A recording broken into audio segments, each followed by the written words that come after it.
Hello दोस्तों, स्वागत है आपका A to Z स्टोरीज़ पर। हमारे साथ जुड़े रहने के लिए हमें सब्सक्राइब करें और बेल आइकन को ज़रूर दबाएं।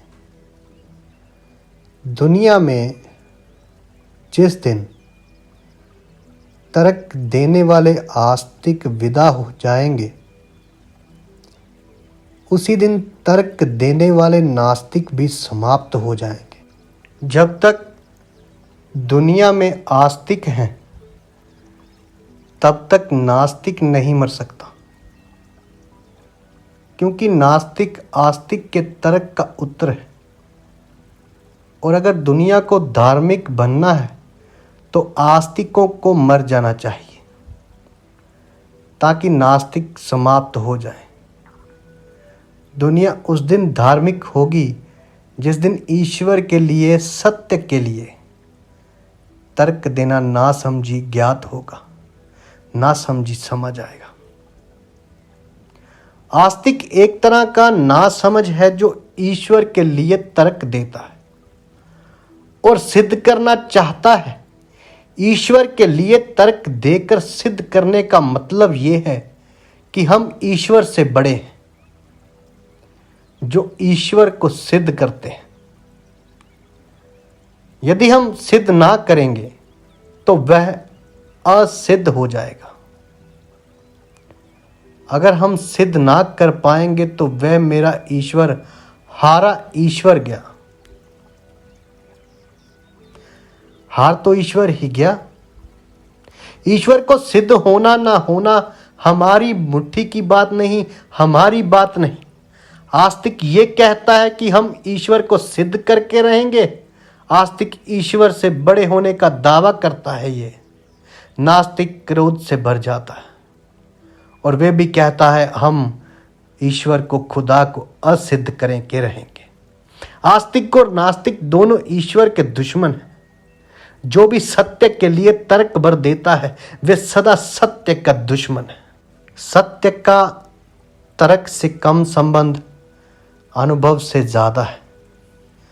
अगर अनुभव को ही कोई तर्क कहे तो बात दूसरी, अन्यथा अनुभव एक और ही दिशा है।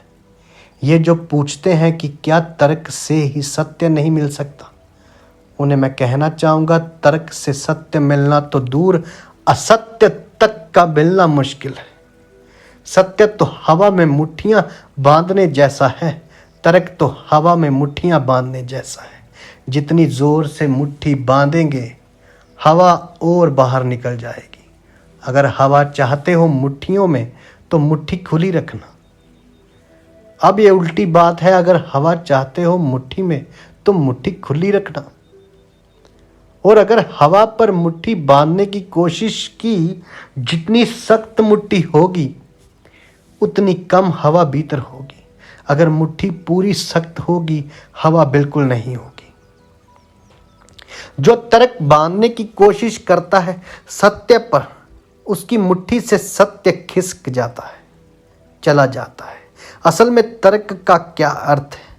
तर्क का अर्थ है कि मनुष्य की बुद्धि एक सीमा खींचती है कि यह सत्य है।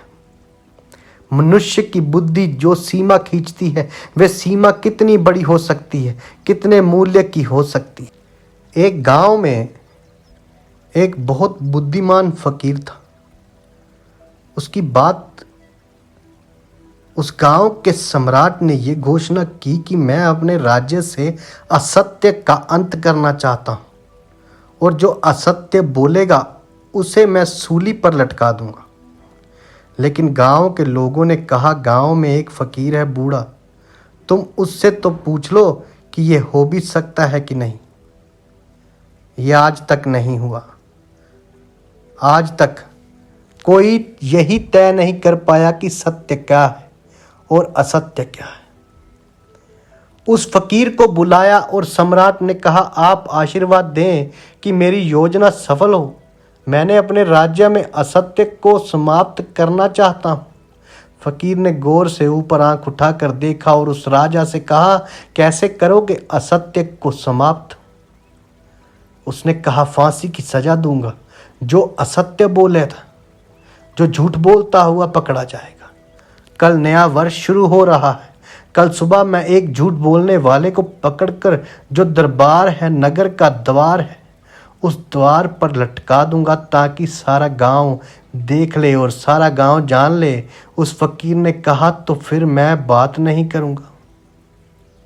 कल सुबह दरवाजे पर मैं ही मिलूंगा, आप दरवाजे पर ही मिलिएगा। राजा ने कहा, तुम्हारा मतलब? फकीर ने कहा, दरवाजे पर मैं पहला आदमी रहूंगा, वही आपसे बातचीत होगी, अभी यहां बात नहीं हो सकती। राजा बहुत चकित हुआ।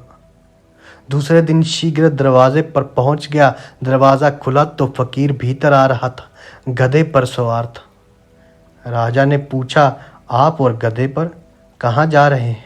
फकीर ने कहा, सूली पर चढ़ने जा रहा हूँ। उस राजा ने कहा, सूली पर चढ़ने? क्यों झूठ बोलते हैं?